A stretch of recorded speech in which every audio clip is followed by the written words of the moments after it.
what we're talking about today. It's just me today. Normally we present with other folks, but I got tapped in last minute as our CEO had to switch his schedule around. So we're talking about getting ready for the fall, but really thinking about leading indicators and what they look like, because you really have to plan for these things moving into the next school year. So how do I, what, um, what's my cycle of inquiry? Like how frequently am I reviewing the data? And then what data can I identify in those cycles that's going to let me know if I'm on track? What does it look like? And then we have some tools that are free that you guys can use that are built around that. And so the hope today is to get you guys thinking about the things that happen very frequently, the adult behaviors, the student behaviors, the parent behaviors that identify before we have any metrics in our local assessments, before we have long-term attendance trends established that tell us we're on track, and that will continue to tell us we're on track throughout the school year. I guess I should introduce myself. I am Ryan Royer. I am the technical solutions specialist here at Parsec. I've been with the company for about 3.5 years now, and from there, I've worn many hats. I was brought on as a sales intern way back at the beginning of things, and now I am in this technical solutions role after coming through partner success. So I was our director of partner success for a time, and yeah, here we are today. So what this is really born out of is actually some work that we did with a couple of years ago with about 11 school districts, called the street data approach to the LCAP. And street data is not Parsec's term. It's a term that we are using from Jamila Dugan and Shane Saphir in their book, Street Data. If you haven't read it, we recommend it. And our goal was to take the compliance of the LCAP and shift it into a more centralized document for how we operate, and find those leading indicators that were going to point us to our lagging indicator success. That's usually what makes up the LCAP, right? The vast majority of the metrics that end up in our LCAP are lagging. So what are the things that tell us we're on track? Even before I have an iReady and WA Renaissance assessment, even before I've done a mid-year update, and even before I've done XYZ, so early indicators. So why do we do this? Why do we look at leading indicators? Well, one of the things is the LCAP is, and the metrics we typically identify as the ones that we're holding ourselves accountable to, typically they are results-based accountability. They are, here's the student group, here's how we want to see them move, and here's where they're at now. And that's great, but there's a lot of space in between for movement, probably intentionally so. But what happens in that space is oftentimes we lose track of what it is we actually need to be looking at in the interim to make sure that we hit that improvement. So what we want to look at is a performance-based accountability. And leading indicators get us into that performance-based accountability, looking at things like how much did we do? How well did we do it? And what was the actual impact as a result? And so when we start to think in that term, we understand that there are things that we can look at in the interim that get us the results or point us towards the results. And if they don't, they at least give us a framework for trying different things, because we know what didn't work, especially if we're monitoring quality of what we do. The quality of what we do is so important. It's so often missed. And Babatunde, our CEO, when he's on the 18th, he's going to be talking about his drive framework for improvement. And it's all about making sure that we understand not just that we did the professional development, but the quality of the professional development. Not just that we had a plan to implement that professional development in the classroom, but the quality of the implementation and the tools that we're building around helping you do that more seamlessly. So as we're thinking about leading indicators, those things, let me take some time to to make sure we separate the two. Lagging indicators are things like your state test. They're actually, for the purposes of what we're talking about today, things like your interim assessments that you're doing, things that tell us what's happening 3 months after a bunch of work or a year after a bunch of work. Those are the lagging indicators. Leading indicators are things like, actually, let's go to the next slide, attendance trends, enrollment trends, classroom engagement or behavior, quick checks like exit tickets, staff poll surveys, and walkthrough notes, and then qualitative feedback from students, families, and staff. And we'll break these down a little bit further. But what are some of the leading indicators you guys are familiar with and used to working with? You can put it in the chat or come off mute and let us know.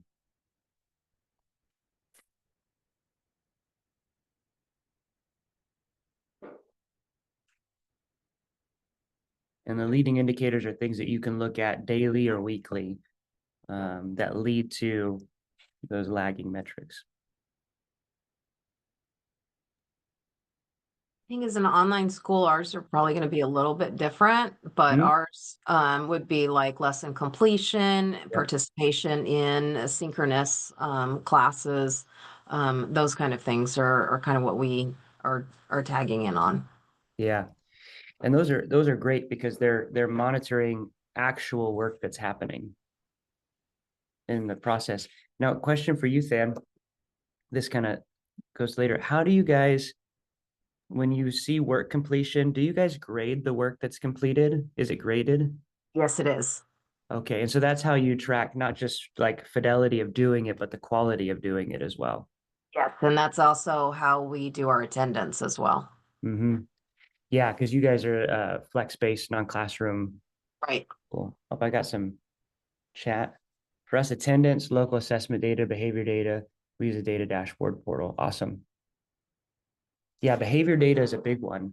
Attendance data, which Dan, for you, there's like this combination of three things in one, where it's like attendance, participation, grades, all of it kind of come together in this one component of their work that they're doing, which I think is cool. All right. Yeah, attendance is great. Local assessments are good, but they take longer. So, sometimes there's formative assessments that are happening in the classroom that lead to that. It's all great. So we talked a little bit about some early signs that guide. I didn't put discipline data in here, but that is classroom engagement or behavior related. And all of these things you'll look at are things that you can identify way ahead of time. And they're things that we want to make sure that we put in place if we have, let's say, a goal of increasing chronic absenteeism rates, getting that from 10% to 5%. Well, we want to be checking attendance on a regular basis, right? If we have a goal of, well, not even a goal of, if we're looking at enrollment trends, Madera Unified does this in our dashboard. Since we have enrollment data in there, they give access to their enrollment data to their facilities managers, and they would see, oh, we're seeing a significant increase in our kindergarten population. We need to make sure that we have classrooms ready for kindergarten, and they took lead on that. So these leading indicators actually help make decisions and change, because if those classrooms get impacted or learning is interrupted because they have to, find a classroom, all of a sudden your outcomes could change because of something that wasn't explicitly, competency oriented, in the classroom. All right. So there are several steps for success when we're talking about leading indicators, how they fit particularly with the LCAP, and how we spend our time with those. Because there are so many levels of leading indicators that we could choose to spend our time on, but we have limited time and we have limited resources. Time and money are your two biggest limiters in education. And so when Babatunde is on the 18th, there's a whole process that it ties to this with reviewing your strategic plan and initiatives, whether that's in the LCAP or elsewhere. How do you prioritize what's going to make the biggest impact? And how do you identify the leading indicators for those so that you can keep them forefront and monitored year long and adjust well in more quick time spans? And then you have your rhythm of review, which is what timeframes am I dedicated to review this data on? Because if I've prioritized, now I've identified, I need to create a rhythm for us to come together and say, are we meeting? Why? What do we know? What do we need to know so that I can adjust? The worst thing that we could do is to say, I want to see a 15-point gain on my state test scores in ELA, and then we implemented a new ELA curriculum and then just wait. Right? Have we talked to the parents about we should create rhythms of review and ask questions like, did we talk to students about the new curriculum? Did we talk to teachers to see if they felt equipped to utilize that new curriculum? So there's all sorts of things, and then we adjust. Obviously, this follows something similar to a PDSA cycle with minor differences. Now, the rhythm of review is really where we're going to spend our time today, because when you're thinking about leading indicators, I think thinking about the time frame within which you want to review them will help you identify what indicators will even fit in those spaces, right? Because if we're going to come together 6 weeks into the school year, I'm not having a local assessment in there necessarily. I might not have it finished. My window might not be closed, right? I'm certainly not going to have state test results in there. I'm not going to have accountability data in there because that's just not even been released for the previous school year. And so we're going to talk about the rhythm for review and what that looks like. And so for our rhythm of review, I'm trying to keep it really, really simple on our recommendation. And the recommendation at Parsec, and we've seen this be successful with the partners who implement this, is to think in 6-week cycles. So we should be coming together as teams, like your individual, like people, if you have specific teams that are responsible for specific initiatives, they should be coming together in 6-week cycles to review the data. And so if we're doing that, we need to think about 3 things. What data is available on 6-week cycles? So what in my current systems, in my current view, what is available? And then I need to think about what data would tell me that I am on track in 6-week cycles. So it may be that there's a difference between the data that's available to me and the data that would tell me that I'm on track. As an example, we'll go back to that ELA curriculum. We have instituted a new ELA curriculum. We've done the rollout. We've done a training over the summer with all of the teachers in preparation for this. And we know that in 6 weeks, we're not going to have our ELA local assessment done. So we're not going to be able to review any outcomes based on that. So what data would tell me that I'm on track in 6-week cycles? Well, there's, to Than's point, there's work completion, right? This is really important. Understanding how much work has been done in the platform. And then other things that can happen is, and I think this gets missed a lot, is did we, and I mentioned this earlier, do we have an understanding of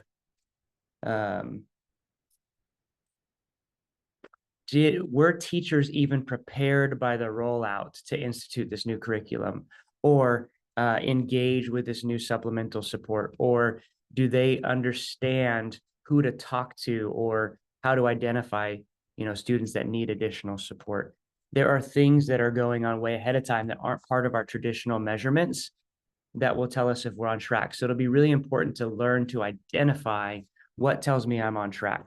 And so if your teachers say, yeah, we took the professional development, 98% of us were there, but then 60% of them say they're not sure what to do with the curriculum or the platform it's in, or like that, you're not going to see the outcomes that you intended because teachers are going to get lost in that. So it's really important that we engage with the kind of data, qualitative data, that moves beyond checkboxes. We did it to how well did we do it? And that's the kind of things that we want to track in those 6-week cycles. And then what data monitoring? This is really important from identifying what metrics I might additionally need or look into. How do I set up systems to create and track this on that frequency? So if I'm looking at qualitative measures, if I'm trying to understand how students are receiving this new curriculum or this new initiative, or this new support structure, if I'm trying to see how teachers were prepared, qualitative data is going to be huge in that process. And we have a tool that can help you identify the kind of questions based on the initiative that you would want to ask. But you want to use a tool like Parsec Real, which we have, which is a qualitative feedback platform that's going to allow you to ask those questions on scale, get that feedback, and then analyze it very quickly. It's an hour after you close a real campaign that the data is available, and it'll say 36% of students say that they feel like the new ELA curriculum is helping them understand what it means to write persuasively better. Okay, great. We're moving in the right direction. Awesome. So thinking about the kind of data you can review on 6-week cycles, we don't need to spend time on this question because it is those leading indicators, too much time on this question. But when you guys think about the kind of data that maybe you are or aren't tracking that tells you you're headed in the right direction, what comes to mind? So let's ask it this way. Let's ask a different question. What adult behaviors or insight from the adults in your system would let you know that you're on track?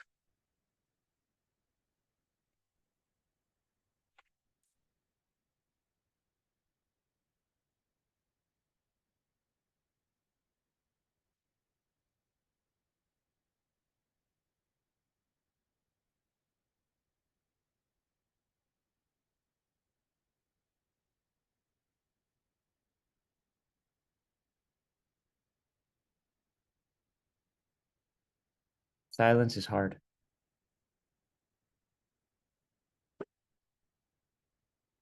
All right. So let's just give an example. We're about to end the school year and get ready for a brand new school year. We're coming into a brand new school year and we don't know much at all, right? We don't know what the students experienced over the summer. We don't know how things shifted for their parents over the summer. We don't know how things adjusted for teachers over the summer. What are some questions that you guys might want to ask to, let's say, specifically students at the beginning of the year to get a baseline for even how they're stepping in to the new school year?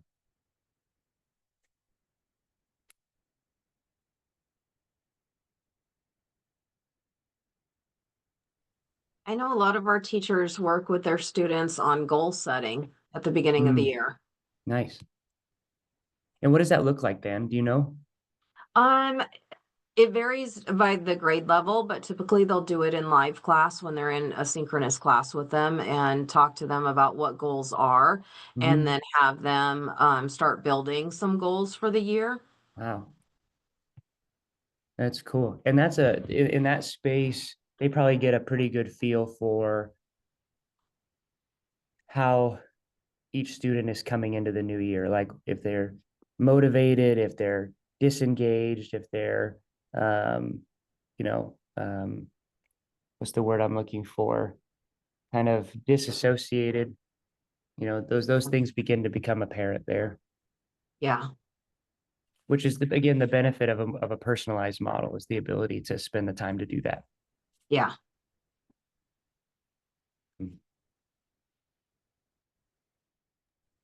would say, to build on what Fan was saying, is that we have a new SEL curriculum that we're launching next year. Oh, And nice. one of the components is they have, I guess, surveys in there that the students log in and they fill out their, how are they feeling, where are they at? Yeah. And then it then prescribes content for the teachers, like as a whole. So if most of the students are not feeling motivated, or whatever the subtopic is, then it directs them to certain lessons that they can deliver those modules to address where the kids are at. That's awesome. Yeah, and so the leading indicator there to let you know if you're on track, or at least the baseline for where you're starting the year, is what do the results of those surveys look like? Right? Do I know, like, if like 60% of my students came in unmotivated, then I'm not on track. Not because of anything that I did, but because my year was planned around students being motivated. And now we need to adjust. Those things are really important. What's the name of that SEL? It's Wayfinder. Wayfinder. Okay, I'm not Wayfinder. familiar with that one. The other side of it too, that like data that we could track with that, and just thinking more about it, is also just the usage by the teacher. So we can track the usage by teacher down to the period, you know, if it's a secondary classroom, to find out also where are the implementation kind of holes, to see like where can we provide additional support. Say if one teacher's using it a lot, then, you know, what are they using as a positive, you know, indicator or metric to kind of find out what they're doing. And then for the flip side of those that are not using it, like identifying like what support is it that they need to increase that implementation. Yeah. And one of the things to think about with that, I'll tell a story that I've told a lot on these webinars, but when Babatunde was at Madeira Unified, and they implemented Khan Academy, and not Khan Academy in general, but Khan Academy had at the time integration with NWEA, where based on the results of the NWEA assessment, NWEA map assessment, it would assign work to a student to fill in the gaps. So it was this really cool integration. It's not inexpensive, and it showed really, really promising results in Long Beach Unified. And so Madeira buys in. It's like $12 a student. They have 20,000 students. So it's a lot of money for this initiative. And the results out of Long Beach showed a strong correlation between students who engaged in Khan Academy and improvement on state test results. And what happened at Madeira Unified is they bought in, they implemented, and then at the end of the school year, no correlation whatsoever between what they were measuring in Khan Academy and outcomes. And what they were measuring was time spent on the platform by students. And so sometimes in systems, when we see this was supposed to give us a result, we didn't get the result, let's scrap it and try something else.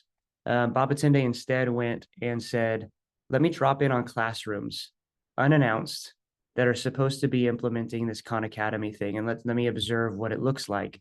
Now, observation is also a major component of the leading indicator things that we'll talk about in just a second.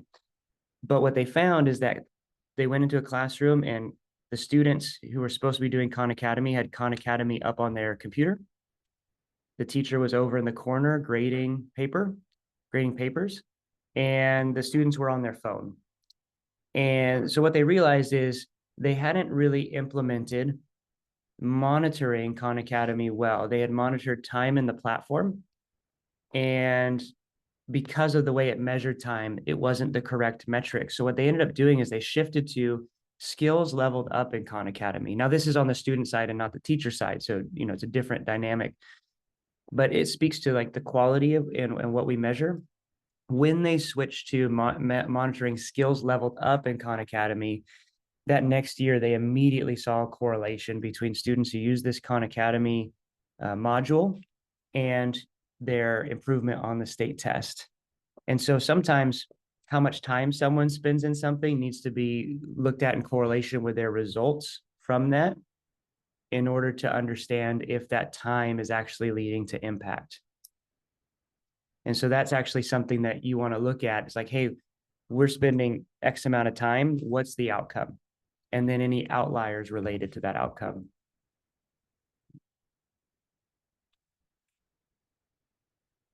All right, so we're going to talk a little bit more about these qualitative leading indicators, because you guys are familiar with attendance, you're familiar with intervention, you're familiar with your local assessments and discipline. You guys have that down. What is harder in a lot of cases is the qualitative component, for a few reasons. For the fact that it's hard to scale, but also we just don't necessarily think in these qualitative metrics because they've been hard to gather and time consuming and hard to analyze. And that's shifting. The whole landscape of technology and what it can do is shifting. But the framework, or the sort of foundational statement I want us to work from is that too often we measure that something is getting done, not how well it is being done. And that looks like 98% of my parents, or let's say 60% of my parents, attended back to school night. Sweet. And that's good. But what about 60% of my parents attended back to school night, and 50% of them said that they felt like they were encouraged by engaging with their teacher and felt more optimistic about the upcoming year, right? One of those measures that something is done, the other one measures impact. And that's why qualitative leading indicators become important when thinking about how we measure this. We'll talk a little bit about how that you have to be narrow in your scope, because it's still a lot, and how to do that. But what do qualitative leading indicators, what does that look like? So we know that PD was completed. We don't know if it was enough. And we don't know if the teachers feel like they're equipped or ready. And we often don't know how it will be implemented in the classroom. So if we just say we're doing this PD and we expect to see 5 points increase in math distance from standard on the state test, we're missing a ton, even in between our interim assessments, things that could help us identify and move. We know that the right students are receiving intervention. We don't know how well it is received, or if intervention teachers feel that resourced or supported in their work. We know all long-term English learner students are receiving additional support. We don't know if their basic needs are being met. And so qualitative helps us dive into these components and have a better understanding of the quality of implementation and any areas of tension that can be relieved ahead of time in order to pave the way for more success. So what can qualitative data do? Qualitative data is the leading indicator because it's behavior-based, it's behavior-oriented. And so qualitative data can help me identify if my teachers have a plan to integrate that PD into their classroom. It can suss out student and parent disposition that would need addressing for max buy-in. And it can assess the needs of students in meaningful ways, all while we wait for our platform metrics to roll in. And so I'm using the same examples over and over again, because I think they're three good examples, but it helps us catch them all the way through the framework. So if I've got students and parents who believe that it's unsafe to come to school right now because ICE could be waiting at the door, that's going to be a major thing that you want to find out. And you could assume there's going to be some of that, but you want to find out so that you can do what you need to do to communicate and make clear to them what's really going on, right? If you have students, and that we have an example of this with Connecting Waters Charter, one of our partners, that their basic needs aren't being met, having attention and focus in school is going to be a lot harder. They actually used qualitative data to engage with their long-term English learners and saw meaningful outcomes in their state tests, like super massive growth, because they found out just their basic needs weren't being met, and they found ways to do that. So these are the things that let us know ahead of time. If you do not remove these kind of blockers, you're not going to get the results you're looking for, or they're going to be minimized. And so you may have a good platform or a good program or good initiatives that look bad because you just don't know the quality and the blockers that are happening earlier on. So where to use qualitative data? You guys, qualitative data is a lot of lift. Fortunately, with platforms like Parsec Real, like we have, and there's other platforms out there, even Google Forms with ChatGPT, as long as you de-identify it, can help you ask open-ended questions, get feedback from people, understand, say, hey, what is one major takeaway from this last professional development that you're going to implement in the classroom, and how? Right? You can now ask that open-ended on a Google form, and you can actually ask ChatGPT or Claude or Grok or any number of the artificial intelligence tools that are out there to take that information and identify common themes and identify any gaps from your perspective. Now, Parsec Real does that for you automatically, and it allows people to respond in text, audio, or video. But these tools that you have available to you, it's going to be really important to get familiar with those. Even with that lift alleviated, you need to focus on your top priorities. And so one of the things that I would recommend, and this will be covered in Babatunde's session on the 18th, but is take some time to identify the actions that you as a team believe are going to be the most impactful based on research, based on what's happening in your school system and the local context. And and identify local qualitative metrics that will tell you that you're on track for those. Don't feel like you need to create qualitative metrics to measure everything, because that's just going to overburden your team. It's going to feel like compliance again. It's going to feel like LCAP 2.0, and you're going to burn yourselves out. So identify 2 or 3 highest priority actions and focus on those. We are measuring the implementation of this PD every 6 weeks using some sort of qualitative feedback tool. We're asking 2 questions. How is it being used in your platform or in your classroom, and what resources would you like to improve? And that's it. So we don't burn out our teachers. And then we're going to review that every 6 weeks. And we should expect to see consistent evidence of implementation, and we will make moves on providing additional resources based on what's there. That's what I would do. If we're looking at our highest need students or parent groups, maybe it's your socioeconomically disadvantaged students or your English learners, or maybe you have a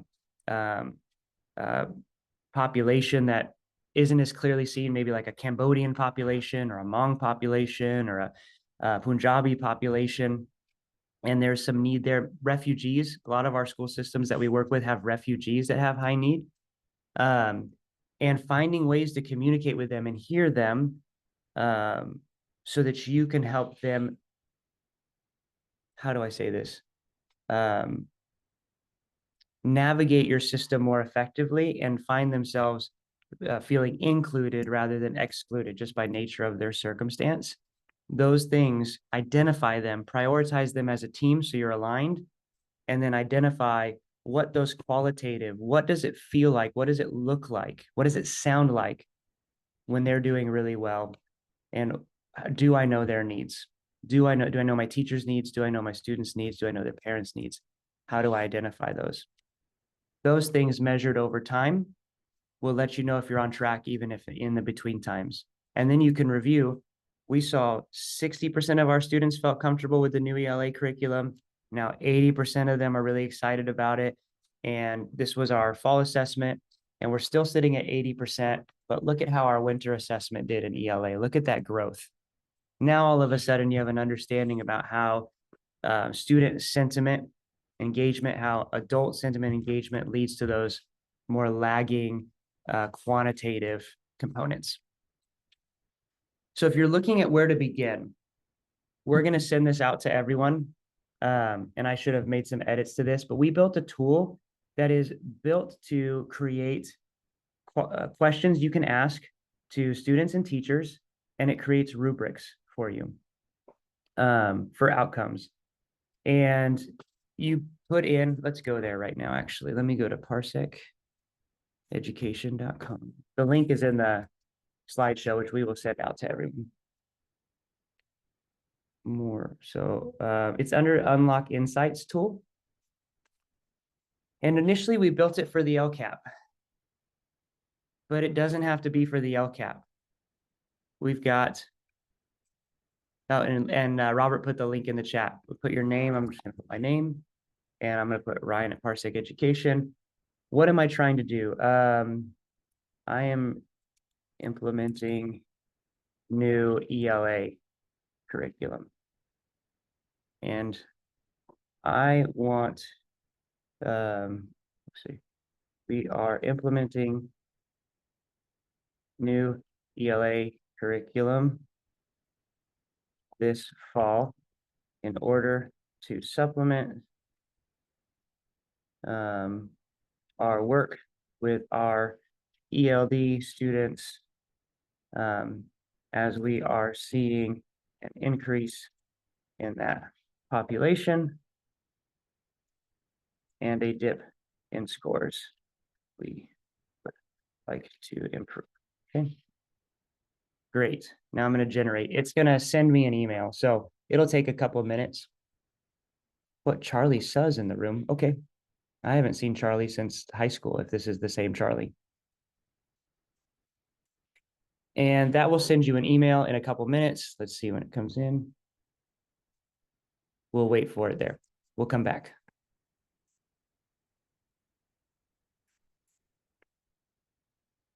And I just lost access to my own slideshow. Someone tell me how that makes sense.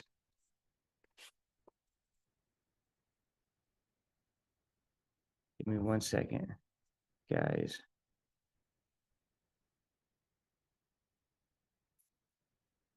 Strange. Sorry about that. And I just got the email. No, I did not. All right. I'll send the outcome to you guys after this, just for the sake of time. I don't want to take too much of your time.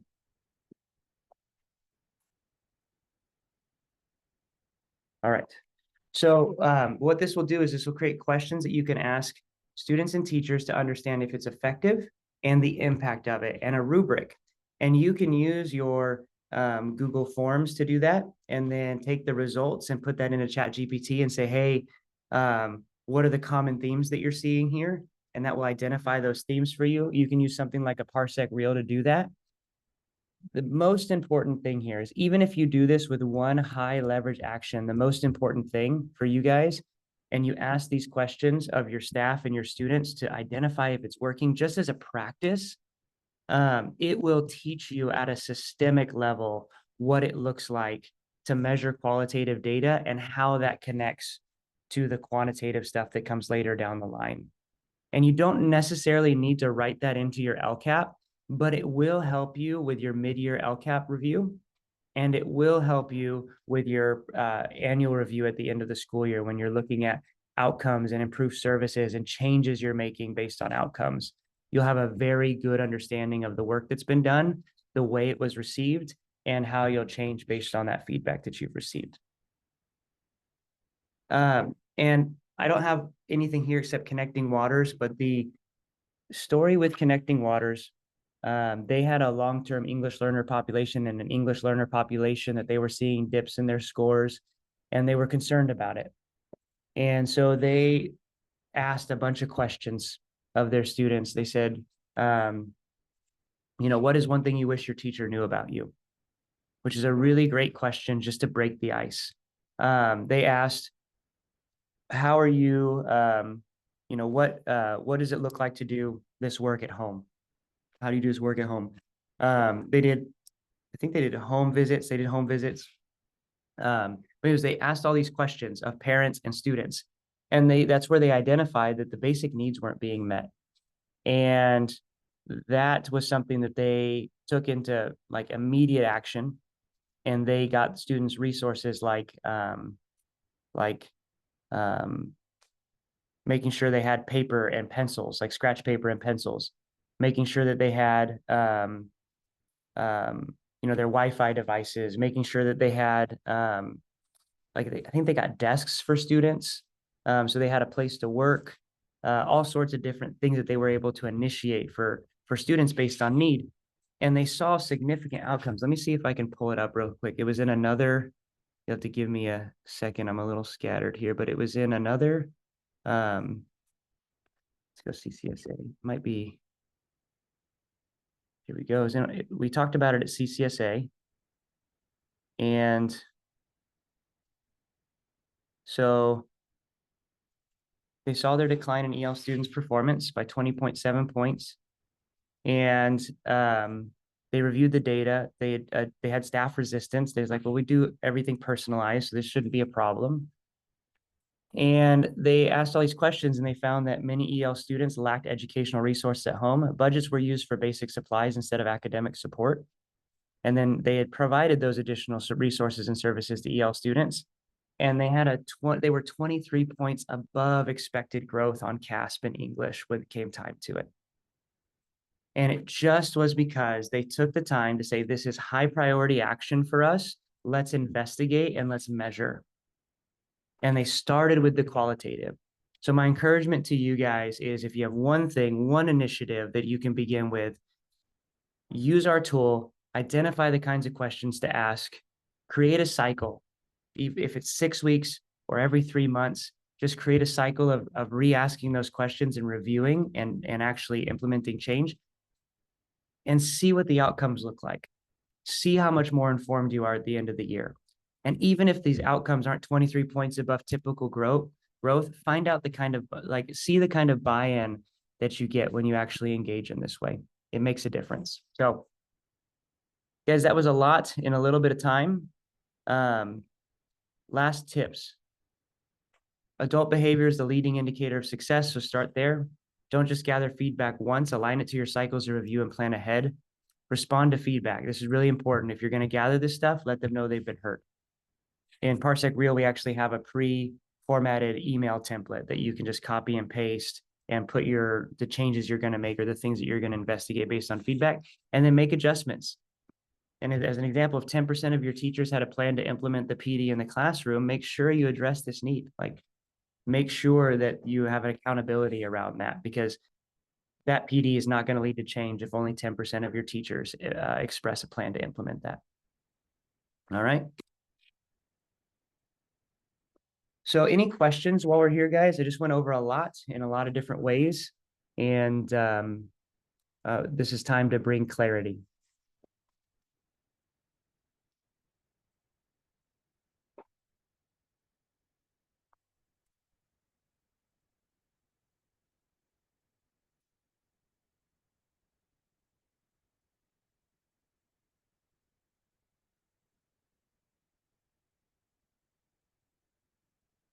All right, so here's the second question then.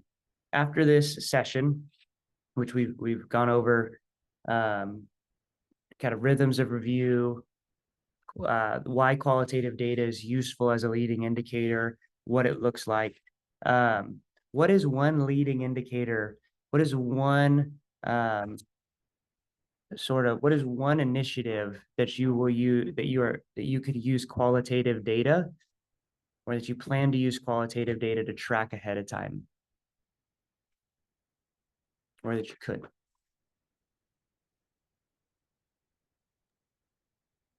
Well, for our school, we're in DA in several of our districts. So Yeah. we've been focusing in on math.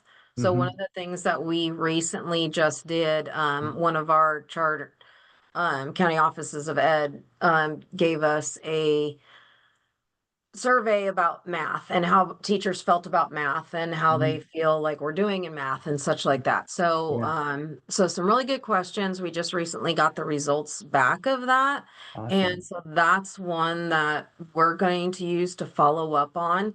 An indication showed like they probably need some more PD in math. There and there's a couple of questions in there. We had changed our math curriculum. Our elementary teachers really love the new curriculum. Middle school, high school, so with theirs. So definitely looking at that, and then after we kind of address what we find here, like seeing how they feel later in the year with what we address. So that's kind of where I'm thinking of going with that. Yeah, it's that cycle of, this is what we got from what you said, this is how we made adjustment. Now, how did that adjustment work? And it's that constant. And that's why you can't do it with a lot of things, Stan. Do it with math curriculum. Like, just do it with one. Yeah. And then cycle through. Yeah, one of the things that Christine said on our last webinar that I thought was pretty profound is we probably think too short in education because of things like the accountability model and LCAP cycles, but that there's really some things that need to be thought of in 5, 6, 7 year cycles that we feel pressure to the pressure keeps us kind of out of thinking that way. And so just focusing on math curriculum this year and then focusing on math curriculum for, specific student group in the next year, or focusing on ELA or focusing on intervention, won't burn out your team, and it gives you the ability to make long-term changes that are actually lasting and meaningful. Appreciate that. That's great. Sweet. You should start seeing those kind of questions. This is for everyone. If you're in DA or just engaging in improvement science, there is more and more shifting to qualitative leading measures, and you will see it, and it will become a part of the way things work, and it will, for those who engage in it, authentically lead to success.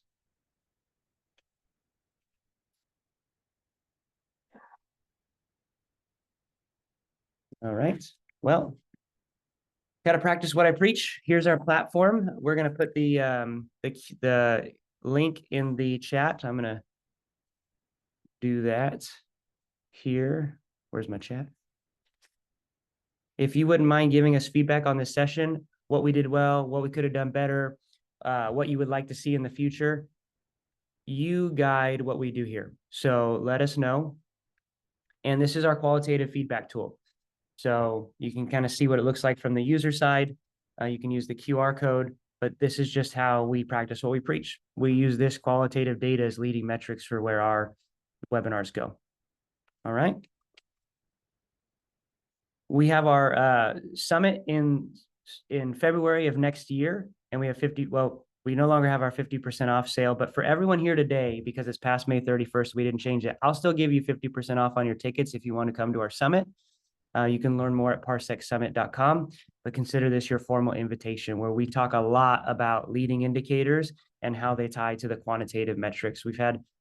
We're telling student stories, and we have the executive director of SBAC with us. So those two things come together at our summit to really engage with this topic and how we measure the kind of things that we value in a way that pays off in those lagging indicators that sometimes we have to value. All right. Thank you guys very much. I'll stay on for any questions that you might have. My email is ryan@parseceducation.com. If you have any, we'll put that in the chat as well.